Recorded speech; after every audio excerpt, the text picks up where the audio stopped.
Welcome, Team Kids, to our weekend preview video for February 15th and 16th. And happy Valentine's Day to you and to those that you love. I hope that you feel loved today and tomorrow and every day, and know that God is with you and for you. And that love is the love that makes every day feel like Valentine's Day. Oh, that was just corny, but it's true. All right, let's jump into our All the Things segment where we cover the important things that are coming up within the ministry. Let's do that now. So the first thing that I wanted to cover within the context of this segment is a thing, because this is all the things, that is coming up this Easter.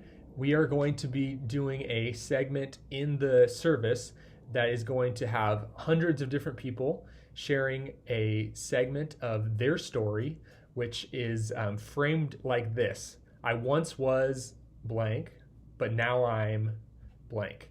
So for example, I once was afraid, but now I have peace. Or I once was lost, but now I'm found. And the reason why we're going to be doing this is because we're going to be showing the transformation that God can make in our lives and that He already has made in our lives. And so we're reaching out to people who are interested in possibly being on a video for our Easter services. And the reason why I'm bringing this up is because I'm asking you if that would be something that you would like sharing, something from your story where God has transformed an aspect of how you used to be or how you used to live, how you used to relate to people or to God, and how that can be communicated as a transformation in your approach to people or to God, and to yourself as well. So if you feel confident or you feel like that would be something that you would be interested in, reach out to me and let me know. I'll actually put a link to fill out and put your name in, so I can send that along to our creative team who's going to start producing these videos. And then the other aspect of that is I would like you to think of kids, because they want to have at least 4 or 5 kids in the video. And so if you have any kids in your small groups that you feel like would be good communicators and able to share a part of how God has intersected with their life and their story, then please feel free to add their names as well. Don't need to worry about adding any information or content. Just put in their name, and I'll try and figure out the rest of the details to pass that along. So there's that. I'm excited, and I hope that you guys will participate as a way of just communicating that God is in and working through the ministry and through the families and the kids that are here at our church. And I really want to see that elevated and highlighted during our Easter service. So that's coming up. The other thing is Transform Camp. I brought this up for the last couple weeks. Just keeping it on your minds. If you're still thinking about or praying about camp, I have a link in the email for you to just put your name in and select what areas of interest you might have in coming up to camp. And then the last thing is been in there for a little while too, and it is prayer requests. And prayer requests are so valuable, just for my leadership to think about how I can care and pastor you guys, and also just to partner with you in whatever you are pastoring and caring for in your life. You are leading and you're caring for so many different people in your relationships, and I want to do my part and support you guys, because you guys support this ministry and do so much for this ministry. And the least I can do, and probably the best I could do really, is bring that to God and let Him take those things. So that's available for you. All right, let's jump ahead to our small group discussion and our small group topic with our 4th and 5th graders.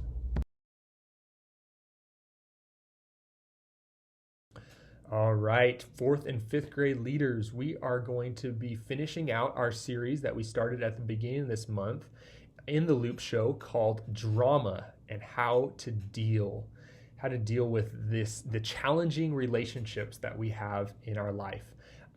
Relationships are something that are so vital to everything that we do and everything that we are as people. God is a relational God, and he created us for relationships. And so working through and having good conflict management and being able to manage the tension of relationships is a tool that will never go out of style. It will never fade, and we need it. And this particular message is going to be on a topic that hits close to home.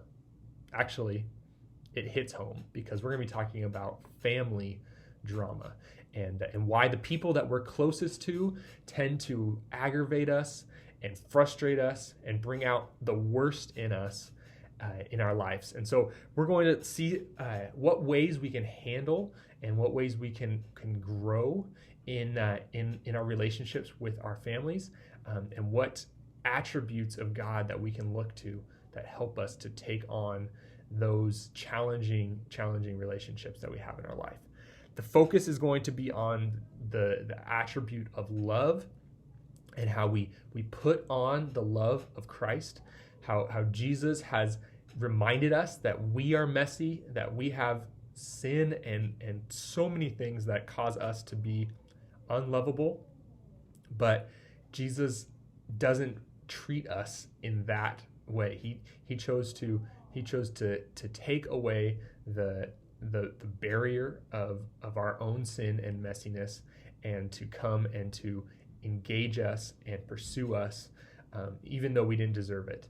And that allows us to remember that in the midst of family drama, in the midst of times where we just do not feel like loving the people around us, we can be reminded that Jesus sought us and came after us in the middle of our messy lives and chose to redeem us and make us whole. And so that's going to be the focus for this week, how we can look to the love of Jesus to help us in the midst of the challenging relationships that we face in our families, and apply that really to any relationship that we have in our lives. All right, so that's the topic for 4th and 5th grade. Let's move on to 6th grade. What's up, 6th grade leaders? It is pizza party weekend and movie weekend. We're going to be having our pizza party and movie night this Sunday from 4:30 to about 7. I hope that you guys are excited about that, excited as much as I am. For those of you that are able to attend, if you are able, 4 o'clock is about when I'll be starting to set up and get things ready. I would love for our leaders to be there, welcoming the kids in as they start showing up and coming up to the classroom. We're going to be probably doing the party in the 4th and 6th grade room, just because it's a good spot for kids as they linger to play games and to do all that stuff. The Northwest Leadership College room only has one TV, and that can make it challenging if we get the amount of kids that we're planning on getting, which I believe total people is going to be around 40-ish people. So it should be a fun event, but we're gonna probably do it in the 4th and 5th, 6th grade room. So yeah, we're gonna try and do a little bit of a trivia challenge before the pizza party. So just to create some mingling, to create some kids opportunities to have some interaction, because movies are not interactive. Go figure. And we want to continue to emphasize that value of community in discipleship and in getting to know each other. And one of the cool things about this event is, so far I've heard from parents that 7 friends or friends of kids are going to be showing up. And some of them don't come to church here, some of them don't come to church at all. So it could be a great opportunity to just show them community and show them Jesus' love, and have a good time in the process. So yeah, I'm excited for that. And that's all I had for the pizza party. Let's jump into our lesson for this weekend. We're going to be in the 3rd week of this series on relationships, and this particular week we're going to be focusing on the topic of covenant love, and really how that stands in contrast to the way that love is communicated a lot of times in our culture, which is more consumeristic approach to relationships.